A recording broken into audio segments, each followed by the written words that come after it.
Hi friends, నిన్న week off అని tank బండికి వెళ్ళాము. ట్యాంక్ బండి ఆపోజిట్లోనే తెలంగాణ సచివాలయం ఉంది. ఈ సచివాలయం చూస్తుంటే వైట్ హౌస్ చూస్తున్నట్టుంది. ఈ సచివాలయాన్ని 28 ఎకరాల్లో కట్టారు ఫ్రెండ్స్. 3000 మంది 26 నెలల్లో పూర్తి చేశారు. ఇందులో 6 ఫ్లోర్స్ ఉన్నాయి. చూడడానికి చిన్నపాటి ప్యాలెస్ లా ఉంది కదా ఫ్రెండ్స్. మీరు ఎప్పుడైనా వెళ్ళాలి అనుకుంటే ఈవినింగ్ టైంలో వెళ్ళండి. లేజర్ లైట్స్తో అద్భుతంగా కనిపిస్తుంది. నెక్స్ట్ మనం చూడబోయేది ఈ దీపం. ఈ దీపం యొక్క ప్రత్యేకత ఏంటంటే తెలంగాణ అమరవీరుల చిహ్నంగా ఈ జ్యోతిని స్థాపించారు. ఇది చూడడానికి చాలా బాగుంది కదండి. దీనికి ఒక చిన్న స్టోరీ ఉంది ఫ్రెండ్స్. తెలంగాణ ప్రత్యేకత కోసం జరిగిన ఉద్యమంలో అమరులైన తెలంగాణ వీరుల స్మారకంగా నిర్మించబడిన ఈ స్తూపం.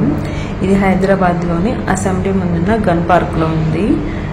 ప్రతి సంవత్సరం జూన్ 2న తెలంగాణ అమరవీరుల స్మారక దినంగా జరపాలని తెలంగాణ ప్రభుత్వం నిర్ణయం. ఈ వీడియో నచ్చితే లైక్ చేయండి, షేర్ చేయండి, సబ్స్క్రైబ్ చేయండి.